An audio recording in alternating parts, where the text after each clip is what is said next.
get on their level. You have to get in there with them. That's right. In order for them to see what you're saying or to relate to what you're saying, to follow your lead.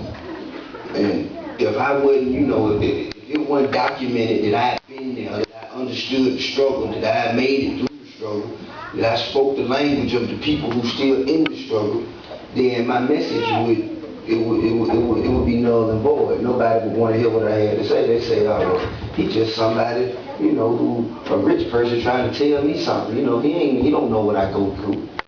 But because, you know, I'm one of them, and they can recognize that I'm one of them, when I say something, it means something. Yeah. And no problem. Any more questions? You had a question, baby?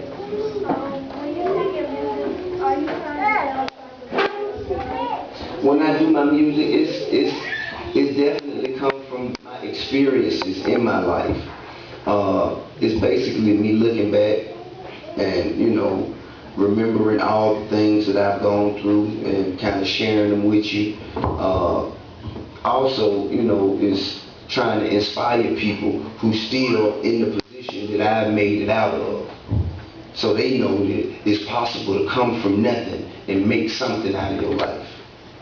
Yes. Go ahead, ask one. Yes, ma'am. What constitutes behind the scenes of good legal, finance, and security to you?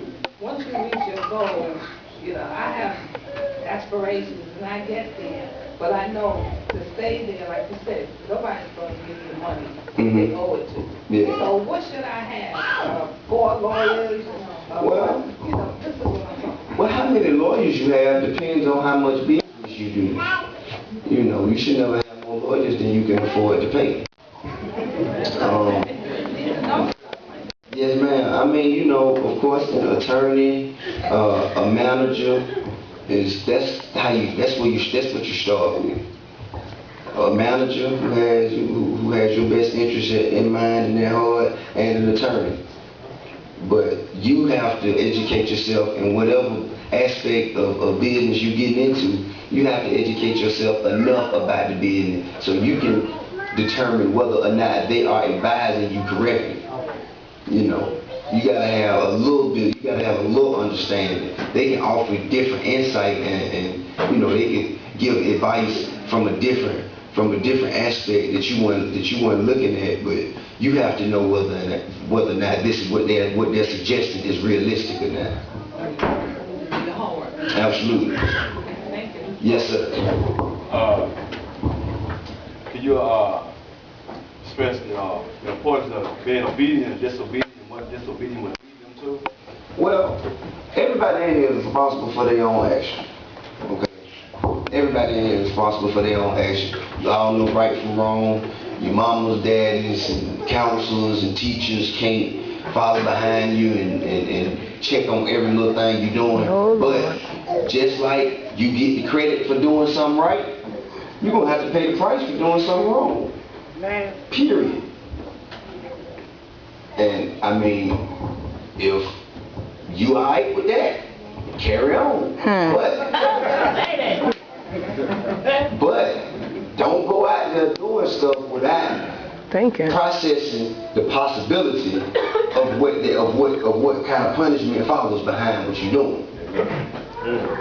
For every action, there's a reaction. That's right. And you don't get away with nothing forever. So, you know, you just got to, and please, everybody, don't do nothing stupid. Go out there and get in trouble and say my name. It ain't my fault. I didn't do it. That's right. I got my own troubles that I'm dealing with yours. Yes. Let me ask Matt, would you expound on him that jail ain't no joke? Absolutely not. There's no place to be. It's not. All right? I didn't think I had to say that. Nah, that ain't no place to be. That ain't no summer camp. You know? Yes. You know, father in your life to make you become who you are today? Well, I did. You know, not day in and day out. You know, my pops, he lived in New York. And although I knew him, loved him, and he loved me, he just wasn't there every day. I spent the summers with him, spent time with him, but he wasn't there all the time.